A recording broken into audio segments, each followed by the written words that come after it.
AITAH for leaving my girlfriend at a wedding after she told the bride I used to have a crush on her.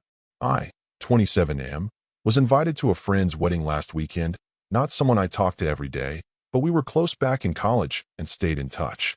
The bride and I had a flirty friendship back in the day. Nothing ever happened, but I did used to have a bit of a crush on her.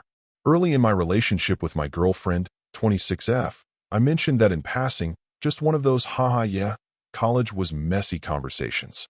The wedding itself was great. My girlfriend and I got dressed up, had a couple drinks, danced a little. At some point I noticed her and the bride talking by the bar. They were smiling, laughing. Nothing seemed off. Up until the bride started acting really weird around me.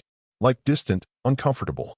Later, one of the bridesmaids, who I also know, pulls me aside and goes, "Hey, just so you know, your girlfriend told the bride you used to be in love with her, and that she should watch herself tonight." I honestly didn't know what to say. I confronted my girlfriend about it, and she didn't deny it. She said, "I didn't want to cause drama, but I thought she deserved to know the history." I told her there was no history, and even if there had been, saying something like that at someone else's wedding was completely out of line. She got super defensive, said I was blowing it out of proportion and caring more about the bride's feelings than hers. I told her I was embarrassed, hurt, and honestly kind of shocked by how casually she'd tried to stir the pot at someone else's wedding.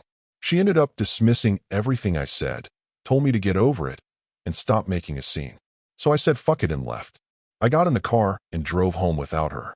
I figured she'd find a way back with one of her friends. She knew several people there. She eventually did, but now she's saying I abandoned her, and a couple of her friends are messaging me saying I humiliated her, and I'm an awful person for just leaving without her. I don't feel like I was wrong to walk away, but I was just super upset, and I'm starting to think the way I handled it was a bit over the top. AITAH?